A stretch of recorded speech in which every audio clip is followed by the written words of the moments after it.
battle for the Ukrainian city of Bakhmut rages on as Russian attacks on critical infrastructure continue. Stockholm treats 1,500 guests, including 30 Nobel Prize winners, to a banquet, while co-winners of this year's Peace Prize watch a traditional procession in Oslo. Ruben Östlund's Triangle of Sadness was the big winner at the 2022 European Film Awards, taking out all 4 of its nominated categories. Bakhmut has been reduced to ruins. Russian forces continue to pound the eastern Ukrainian city that was once home to 72,000 people. Today, only 12,000 residents remain. Meanwhile, maintenance workers in Kyiv have been called out to free dozens of residents trapped in elevators as power cuts continue in the capital. While in Odessa, an overnight drone strike has left much of the port city without electricity. The key issue today is energy, said President Vladimir Zelensky. The situation in the Odessa region is very difficult. After the night strike by Iranian drones, Odessa and other cities and villages of the region are in darkness. As of now, more than 1.5 million people in the Odessa region are without power. Those still living in the war-ravaged eastern city of Liman are expecting a harsh winter, but say they are not going to give up. The city in the Donbass region recently returned to Ukrainian control after months of Russian occupation, but the fighting on the front line remains eerily close. A celebration that will go down in history. A lavish banquet was held in honour of the Nobel Prize winners at Stockholm City Hall on Saturday night.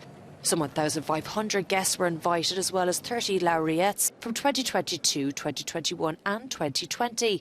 Members of Sweden's royal family were also in attendance. The festivities followed the Nobel Prize award ceremony in the capital's concert hall.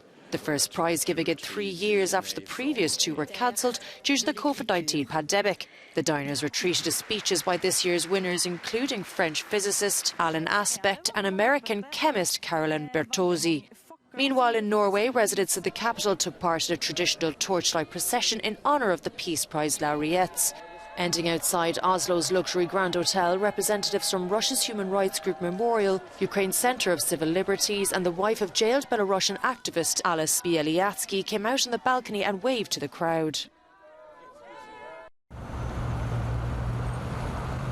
The much-anticipated European Film Awards has come to an end in the Icelandic capital.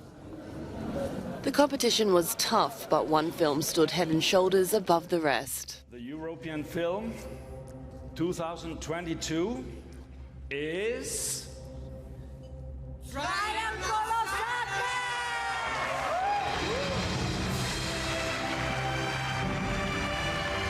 The film by Swedish director Ruben Östlund has already won the Palme d'Or at Cannes and also won prizes for Best Screenplay, Best Director and Best Actor.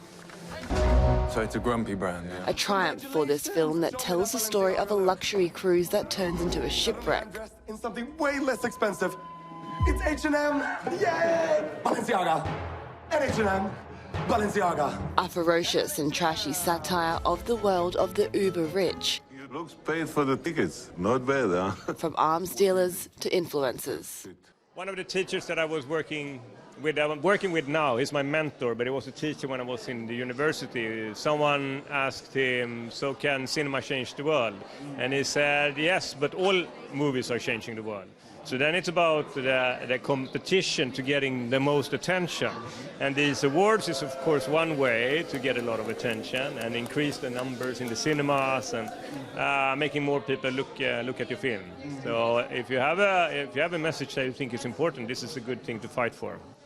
L'Islande et Reykjavik ont offert Reykjavik, European cinema, the most beautiful of settings, with a high-flying international ceremony that showed all its richness and diversity. However, it was the film that almost won everything, Triangle of Sadness, a fine example of European co-production that brought together Sweden, Germany, France, Greece, Turkey, Denmark and the UK. Et le Royaume-Uni. À Reykjavik, Frédéric Ponsard pour Euronews.